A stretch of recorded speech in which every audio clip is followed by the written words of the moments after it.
All right, so sticking with animation for a while again. Let's talk about Scoob Man. Oh, sorry, Scoob. You know what I mean? Yeah. Let's talk about that. I'll do the synopsis for this, right? But just before we start, just have to talk briefly about my history with this series, right? So, growing up, this was one of the few Hanna-Barbera shows that were on TV, so there was like Jetsons and Right. Flintstones, Top Cat, stuff like that, right? My actual introduction to this, imagine you seen it with you, Ricardo, is a little show called A Pup Named Scooby-Doo, right? This Right. was the Yeah. 80s version of the Scooby-Doo series. I dug the hell out of it. I love how it's really the self-awareness of it that I love. It was goofy, it was silly, but it was intentionally so, right? There was this long-running gimmick about, oh well, the bad guy is Right. actually red herring, you know what I mean? Right. And There I we just laughed at that. And then there was actually one episode where it was red herring, and that just blew my young mind. I was like, what? You know what I go. mean? But it was how silly it was, and it was just pure 80s from the music, and they will always have like this little musical cue and all that kind of stuff. But like I said, it was self-aware. It kind of poked fun of itself, right? And Yeah. then, well, in the 90s, that's where I saw Scooby-Doo itself, the 70s one. Not Scooby-Doo, Where Are You? For some weird reason, I didn't see that till later on. I just saw Scooby-Doo itself, right? And then there Right. was a spin-off, Scooby-Doo and Scrappy-Doo, which I didn't really care for because I thought Scrappy-Doo was just really annoying. But yeah, that was just my little run through my introductions to that character itself. And one thing, and this is like what I had in mind when I was watching Scoob itself, is that like I know this show has a diehard fan base, right? And yes, if you really want to think about it, yes, it is one of the highly regarded Hanna-Barbera animated series, right? But concept wise, story wise, it's just a formula. It's just a rinse and repeat formula. Sorry, I have to say it, but it is, right? It's just these teens, sorry, investigating cases, and there's a guy just like a monster, and there's Scooby Doo and all the hijinks. It's just rinse, repeat, rinse, repeat, rinse, repeat, right? That's why I haven't even bothered to watch over any of these Scooby Doo shows. Well, I guess Right. if I had a choice, I'd have pick up name Scooby Doo, cause at least that did something a little different, right? But Right. there's a couple things I want to say before we get to your introduction or history with the franchise. 2002, we had the live action Scooby Doo movie, and I remember finding it fairly decent for what it is because of, once again, just poking fun of itself. Itself, what I mean, just like, oh well, we're just gonna be silly because that's how the original show was anyway, right? I remember there was one moment where, well, perfect casting, Matthew Lillard playing Shaggy, and it was him and Scooby literally in the Mystery Machine, and you saw smoke coming out, and it's like, oh my god, Right. all these time I was swearing like Shaggy being this pothead, and now the show is gonna prove it's like no, they were inside this just heating up some hot dogs, right? But it's still a Right. great Right. moment in my opinion. Yeah. It's clearly the suggestive aspect of they know what they're doing.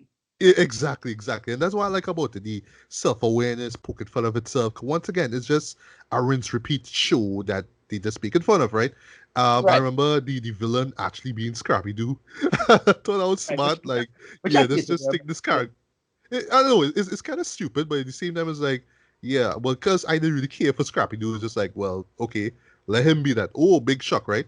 I didn't bother to watch the sequel. I heard bad things about it, and that was it for me, right? But I mean, I just treated that show for what it was. I mean, just trying to revive an old show.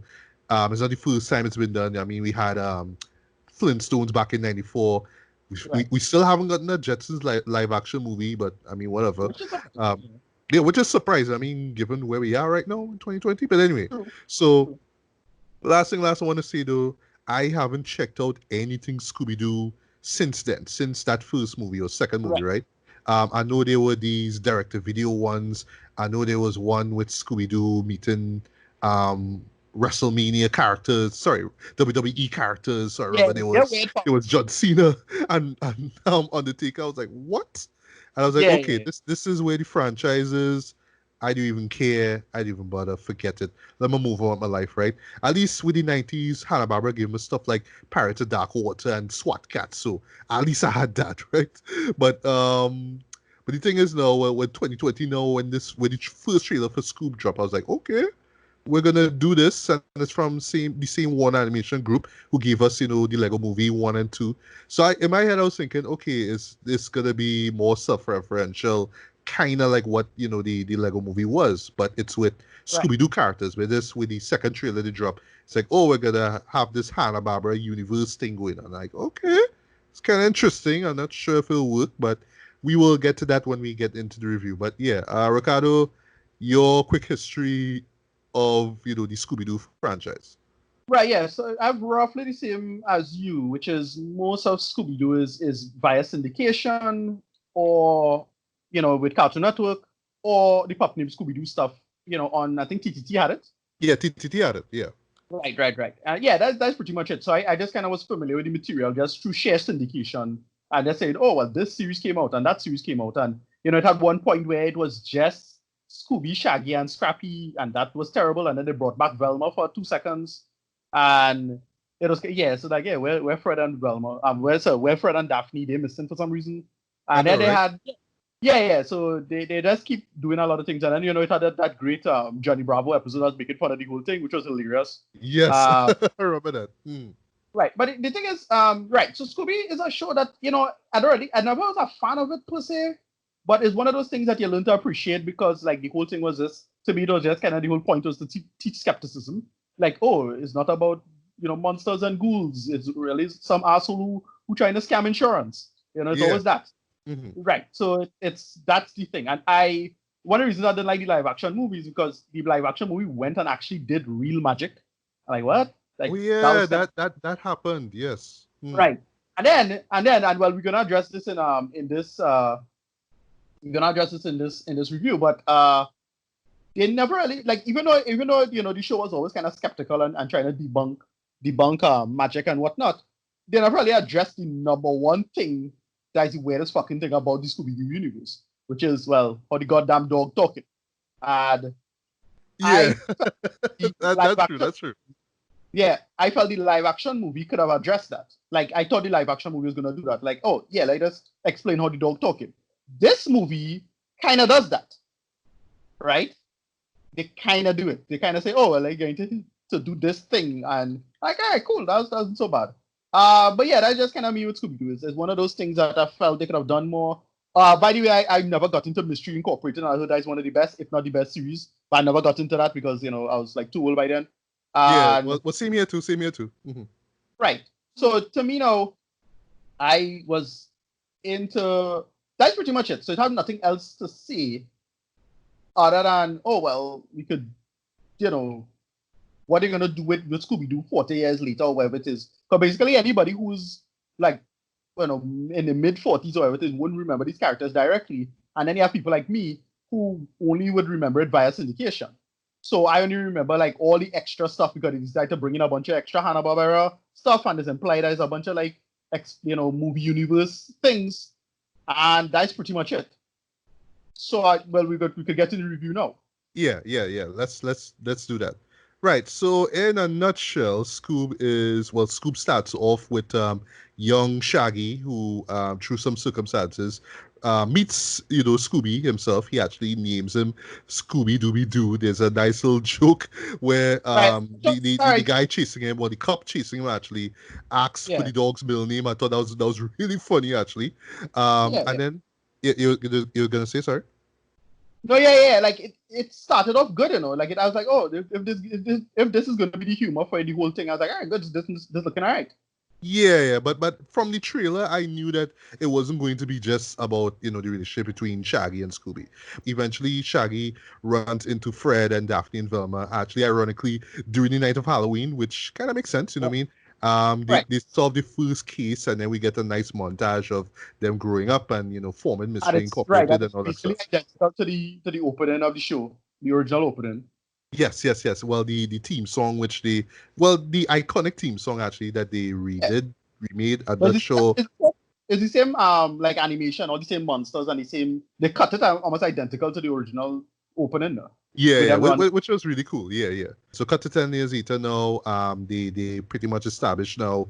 And what happens is that, well, through some circumstances, Dick Dastardly, this big supervillain basically from the Hanna-Barbera universe shows up, and in the process of him, when he shows up, actually, both Shaggy and Scooby are taken up in this spaceship basically, and it's pretty much helmed by this superhero called the Blue Falcon, who's Right. voiced He's by a classic Mark character. Yeah. Wahlberg. I didn't even know that till after the fact. Like, okay, Right. so it's him and Dynamite. You know what I mean? Who's both of them are characters I'm not all too familiar with. Well, those Yeah. Yeah. two Yeah. and Dick Dastardly. I'm not too familiar with them, right? Right. So Because I never this really is dug in deep into like the 70s and 80s. Well, the right. other Hanna-Barbera characters basically. No.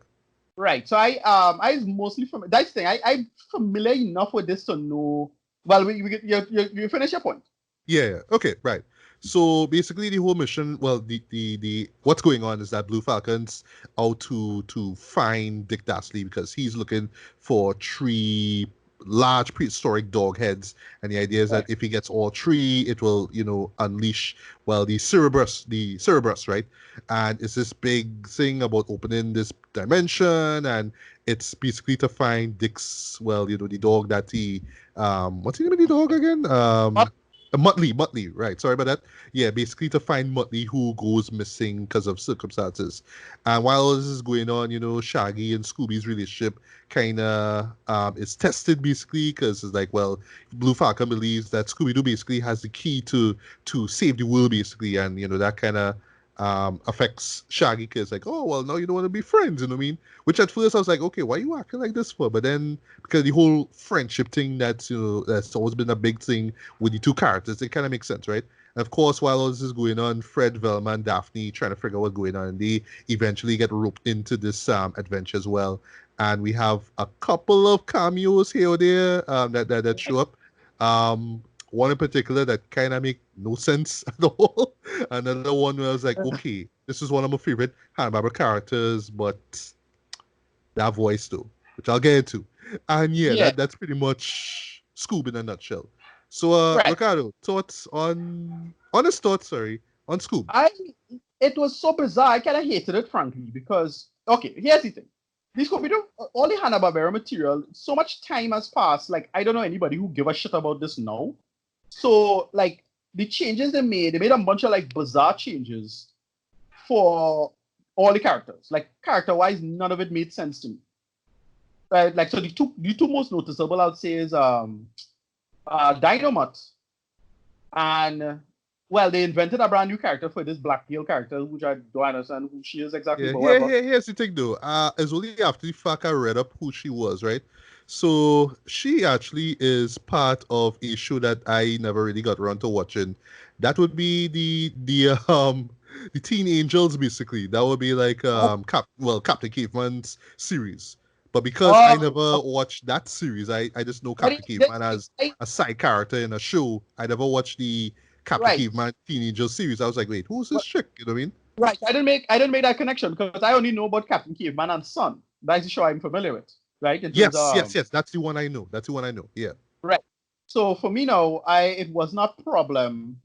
yeah. I think to Uh, be honest, he just wanted a black girl because I suppose, yeah. black representation, which is needed.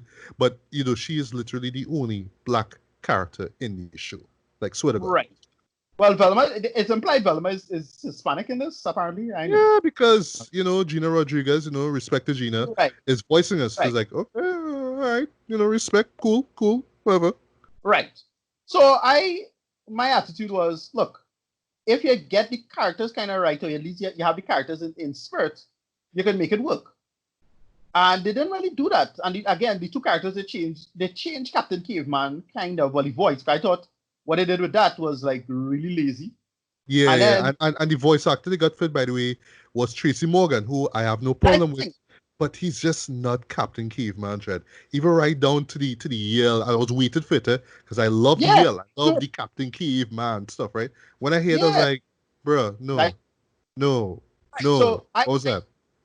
yeah, exactly. So I thought what I would have been aware of is that I thought they would have like I think Morgan as Captain Caveman is a good choice. It's just I don't know the voice directing or whatever it is. They just half-ass that shit completely, Dread. Yeah, the problem is that he sounded too much like himself, Yeah, and not you like just walking through the wall. and not like the Unga Munga, Captain Caveman that we know. You know what I mean? Yeah, no, he was completely sleepwalking through the role now. Like if they like do it like how he was and it was his voice because he has a very recognizable voice. I That's thought they right. would have got huh? No, I see. That's right.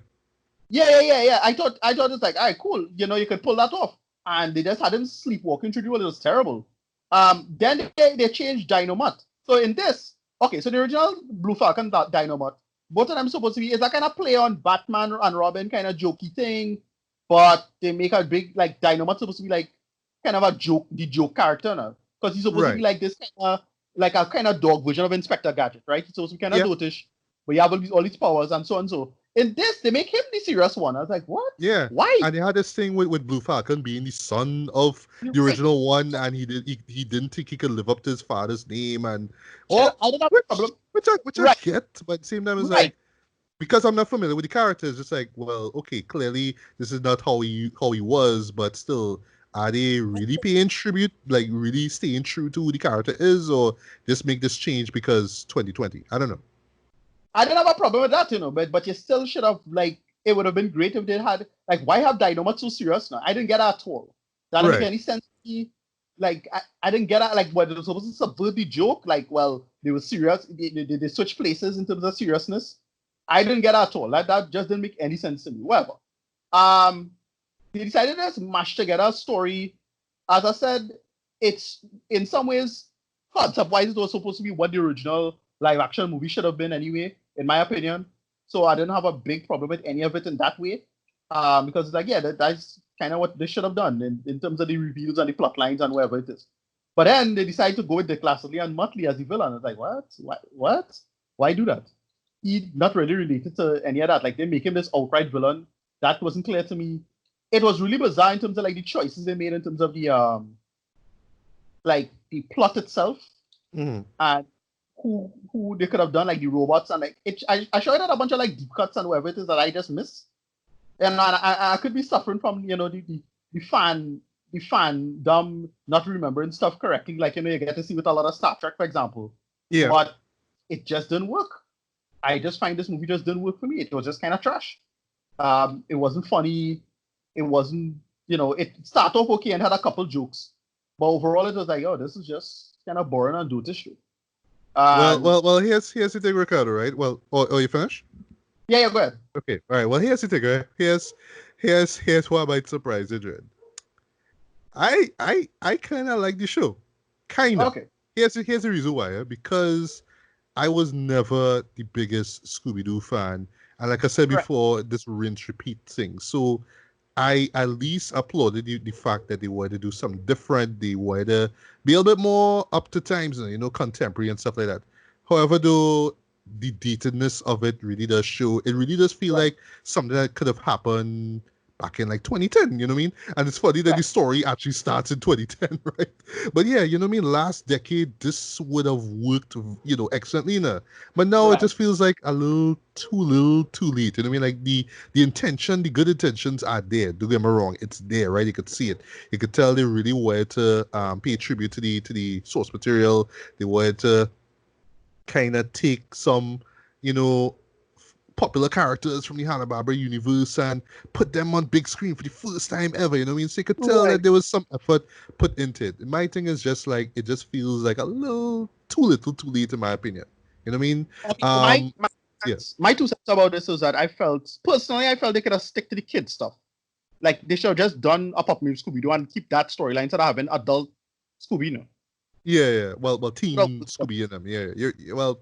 I know that will be a criticism for a lot of people, and mainly because I think I understand why you and other people would think would believe that is because they don't really stick to the same rinse and repeat formula, which is, Right. oh, we have to investigate this thing. There's no mystery to it at all. It's just this guy who wants to do this thing to take over, well, not to take over the world, but to do some kind of world ending sort of event thing, but it's just Right. strays so far from what Scooby-Doo is about, you know what I mean? So it clearly is, oh, we just want to capitalize on the big successes of animated films and, well, MCU and superhero films. So let's have this Hanna-Barbera universe thing, and people will lose their minds when they see Blue Falcon and his new suit and, the new Right. Dynamite and all that kind of stuff. That's what they're going for, which would have make sense last decade. Now it just Right. feels like, yeah, like, to me, like, I got where they were coming from. Don't get me wrong, and oftentimes I was laughing at it because of the sort of attempts at pop culture references and stuff like that. There are a few musical choices. This had to get this out of the way, which really added to the deepness.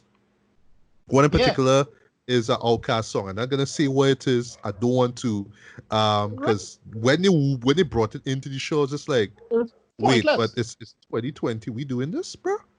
Like Exactly. the No, it was. last the last fairly decent Scooby-Doo movie I saw, the live action one, right? That was 2002. Outkast Yeah. did a song for that called "Land of a Million Drums." That was Right. 2002 though. So why 2020 we just dig up this song, No, but which, yes, it's a classic, but you bring it here to do what? To get a rise out of it, or to get kids excited or something like? it was such a clumsy edit too. It was such like a clumsy, like, oh, they just drop it in like a edit, like, oh, what kind of lazy bullshit is this? Yeah, I and there's another song, by the way. It's a popular rap song. That's all I'll say. They use it a lot of NBA shows, sorry, NBA games and whatnot. When that came in, like, in the context, I understand what they're going for. But when I hear it, I was like, bruh, this is like, once again, if the show came out in like in the early 2010s, that would have yeah, worked. But not in right. 2020, bro. Come on.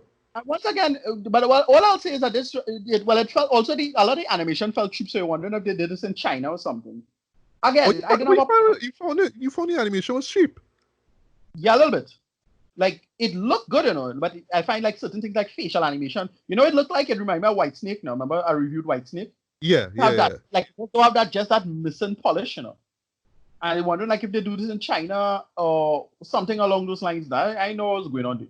Oh, well, the animation didn't really take me out of the show though. Like, I was just digging the colors. Like, at first, I was like, okay, well, this is the style they're going for, with the kind of flattish, sorry, the plasticky kind of faces or whatnot. But I was like, okay, this is the style, No, no. this is all the Art style, aesthetic. that is Okay, fine.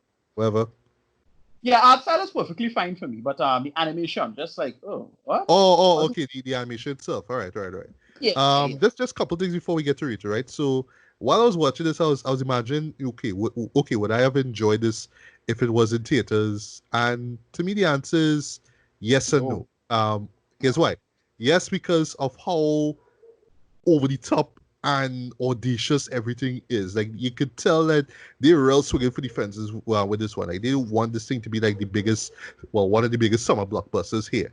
But no, because, well, not necessarily because it's out of VOD, but because of overall how kind of dated everything is. You know what I mean? Like, Right. once again, the attempt is admirable. Don't get me wrong. I do applaud Warner Brothers for at least trying to, you know, dust off, remove the dust off this franchise and breathe some new life into it. But it just felt, once again, like this could have been done years ago. Like, if I saw this back in the in the 2010s, not even in the 2000s, I probably would have enjoyed it. I mean, I would thought it would have just been like a disposable film you watch here just to kill some time. And you know it, like, look at it, Right. look at it, this movie here.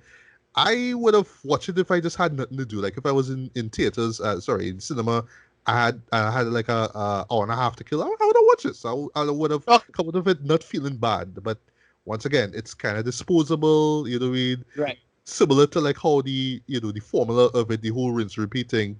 But the weird part about it too is just that the formula itself, the stuff that we know and love about the series, them finding the ghosts and all that kind of stuff. They even do some unmasking stuff, which I Right. get the joke, and it was kind of like funny at first, and then they do it again. I Full was like, force. why? And then they incorporate a particular celebrity. I don't want to spoil who it is, and that Right. also added to the dated vibe of the whole show. You know what For I mean? real. Yeah. Well, I heard So that's supposed to some. Well, okay. So I saw I read that somewhere this was supposed to come out about 10 years ago. I felt that, but yeah, you're right. I mean, yeah, that holy I shit. would be surprised. It really does, Yeah. like, as you bring it up, it really does feel like a script from the 2010s that they just dust off and, just Yeah. make it because, well, we had two Lego movies, well, sorry, four Lego movies. So what's the next nostalgia big piece? Sorry, what's the next piece of nostalgia we could you know, more or less reinvent for the masses now? And yeah, here's Scooby. You know what I mean? But you know, just in closing though, before I get to reading, it will it will entertain people. I did find myself pretty much entertained by for what it was. I had fun with it for what it was, for what it was trying to be. Right. But it's just the detailness of everything just kind of lessen down. It's kind of lessen my enjoyment, but overall enjoyment factor of it. So once again, I got where they were going for, where the the directors, writers were getting at. I actually thought the voice talent worked though. I thought that to me is like the main positive over everything. The voice talent really shine in this. From Will Forte who plays Shaggy, Right. Frank Welker who they got to play Scooby-Doo. Which is funny because Frank used to play Shaggy way back in the days, but Right. then he started playing Scooby-Doo with the more recent, TV shows and movies now. Right. I was surprised. I didn't even know Amanda Seyfried was in this. She played Daphne. Zac Efron was great as Fred, honestly. Gina Rodriguez played Velma. I was like, all right, cool, cool, cool. I didn't even know Mark Wahlberg was in this. It's kind of funny. Jason Isaacs as Dick Dastly, that was great. Ken Jeong actually as Dynamite, that was really cool. Tracy Morgan kind of take me out as Captain Caveman, but other than that, though, voice acting was solid. And yeah, like I say, I just imagine people will watch this and enjoy it, but it is admittedly disposable. You watch it, you get your little fun, your little kicks here or there, but then after like about an hour or two, it's just like, yeah, I kind of forgot about it. Like, you wouldn't really see yourself watching it again unless you just genuinely love the show. It's you genuinely are a fan of the franchise itself. And I imagine a lot of people who like real diehard fans probably wouldn't like this film that much. You know what I mean? Just because they kind of wanted the stuff that they remember from the good old days. But to me, it was what it was. I enjoyed for what it was. I don't see myself watching it again in a hurry.